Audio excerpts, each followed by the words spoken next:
My name is Tay Whiteside, and I'm a metal and woodworker here in my hometown of Roanoke, Virginia. And with the help of my friends Riley Murtagh, an experienced videographer, and Walker Hooper, a post-production specialist, I hope to bring you along with us as we uncover the secrets that a 1920s machine shop has to offer.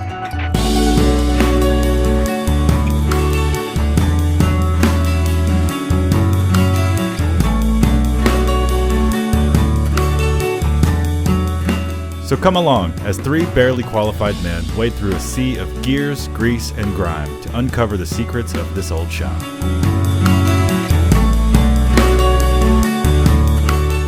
What's up, everybody? We're here at the machine shop on a nice Thursday, and it is time to move a heavy piece of equipment. A guy named Brett Davis and his son are here from Pennsylvania to come pick up a Bullard machine. The Bullard Vertical Turret Lathe is an iconic and historically significant machine that is still widely used in today's fabrication industry. The particular vertical lathe, otherwise known as a boring mill, that we're moving today, functions as an incredibly powerful drill that cuts into thick metal to carve out cylindrical holes.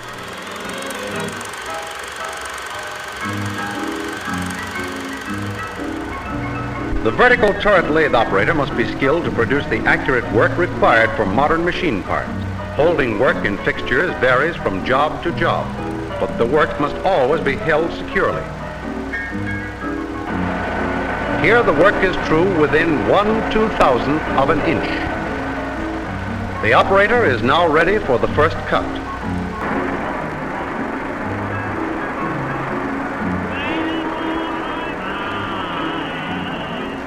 No coolant or lubricant is used on magnesium.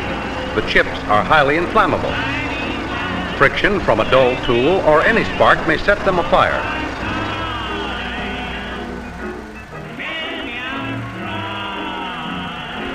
A trial cut must first be taken to avoid the possibility of cutting undersides.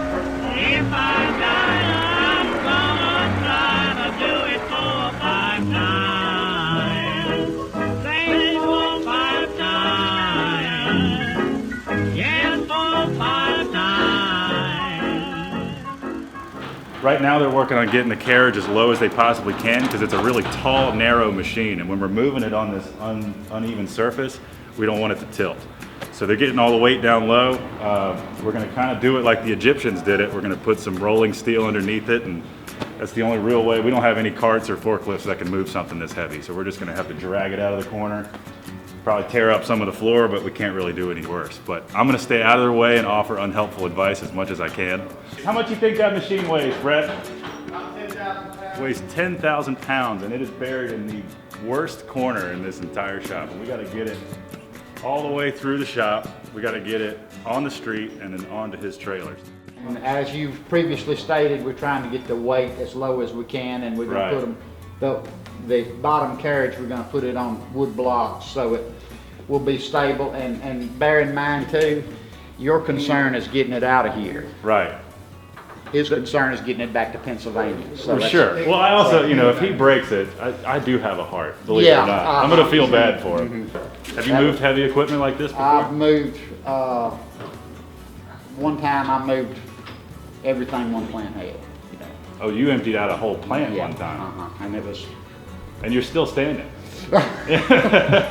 I'm retired even now. Oh, so, good for you. Well, how do you know Brett? We are Hindi people, Hindi lathe, and Hindi was, you actually have one over here. Yeah. They were the Cadillac of lathes in their day. Mine is 72 years old, but Brett and one of his friends have some parts, and we just met through the Practical Machinist, and which is the forum. Yes, online forum. And we are going. A good website too. That has been an incredible resource. Yes, yes. I can post a picture of something that I know nothing about, and all of a sudden I got all these guys going, well, that's one of these. And yes, sir. If you look underneath on the right, you'll see a number, and sure enough, every time I look, it's right where they say it is.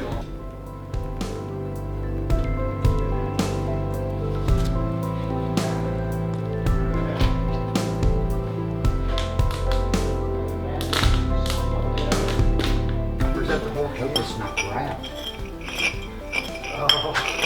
Oh! You gotta be kidding me. What is it? What's up? It's got grout under it. They grouted it like tile.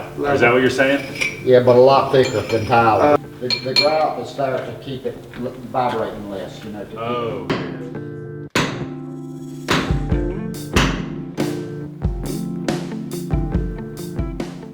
Well, status report. We got thing kind of kicked back a little bit. Got rollers under the front. So really a solid pull once they get it disconnected ought to start the process rolling.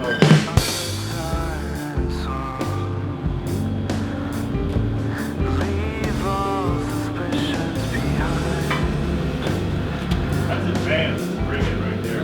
I don't know about that. That's rigging 202. Easing into it. Yeah. That's what I wanted to avoid. I'm sorry, I didn't put that into your left knee. Your son's got the shot.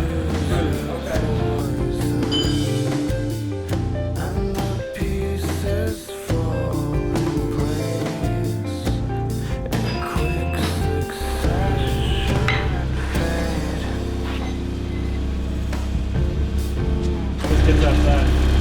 Not my problem. Once it gets outside, it's not my problem anymore.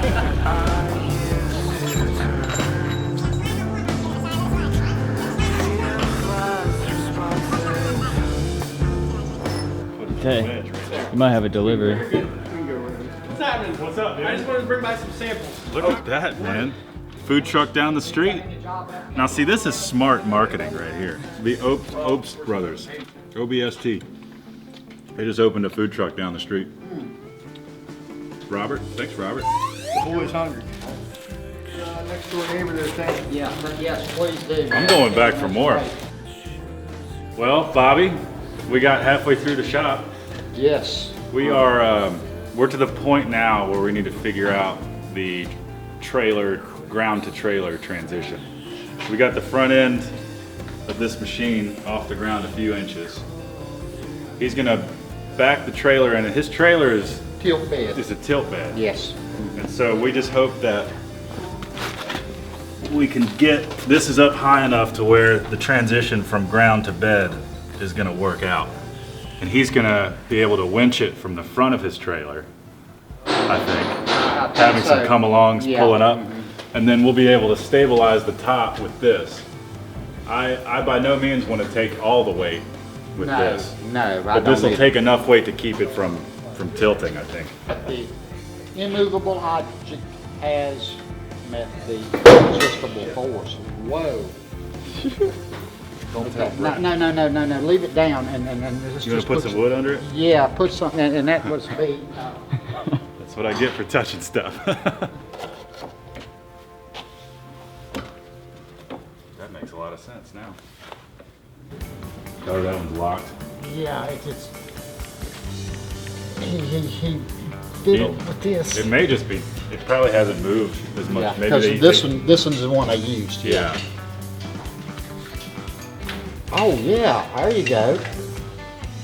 Is now a good time to get you to sign a waiver? Yeah, that's why I kept filming most of the time. When we were moving it, I was like, imagine if something terrible happened.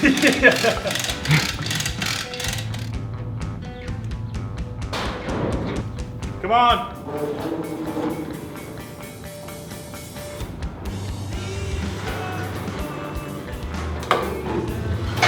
Hold! All right, time out. The other one too. I will. I didn't. Oh, nice. I didn't see it as a reason to stop. You know, not as strong as Bobby. I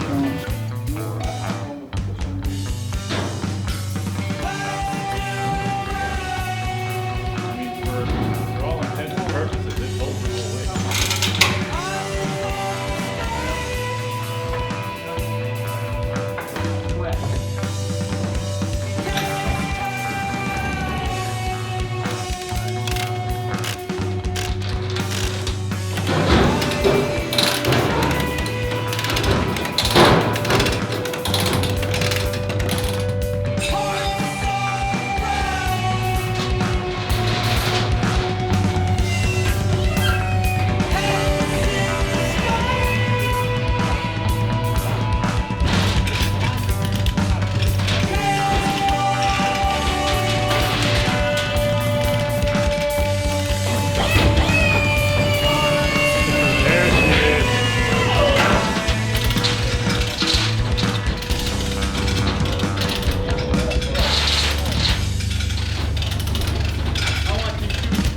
I think we got some more. What do you think?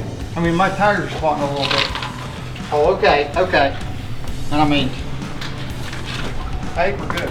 yeah, it's weight on the truck, I know, because it was. Those chains are normally about that height off the ground. Okay, okay.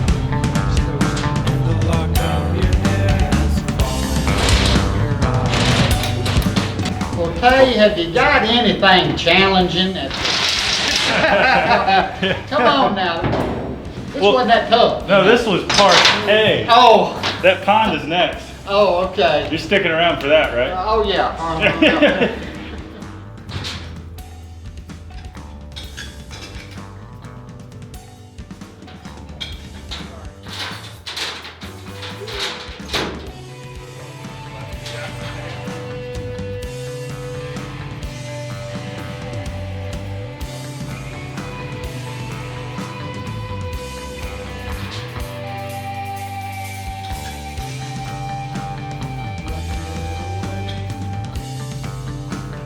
What kind of jobs does this thing enable you to do? Well, this will enable me to do, obviously, it's a 36-inch chuck, meaning you can grab something that's 36 inches or a little bit bigger, right? When you start getting into that size pieces, they get heavy. And so instead of putting in a conventional lathe where all the weight's hanging out off the chuck jaws, Right. here gravity's working for you. What do you think of this thing now that it's out in the sunlight? Pleased with it? And you're up in Pennsylvania. I am in South Central Pennsylvania in Lancaster County. I had a blast, you. honestly. That was definitely the machine I was most concerned about because it was the furthest and most secluded back in this corner.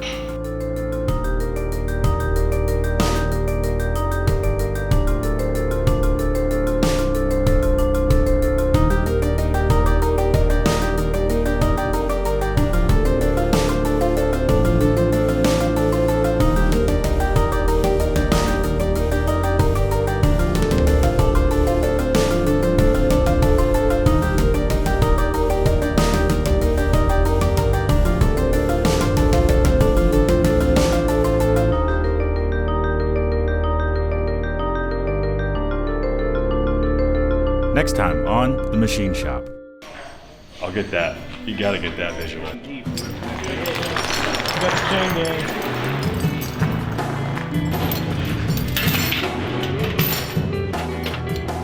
David, I met David before, and he is a fantastic character. Showed up today kind of by surprise to pick up a lathe that I told him he could have. It was an old Ryerson, he called it a bombshell lathe.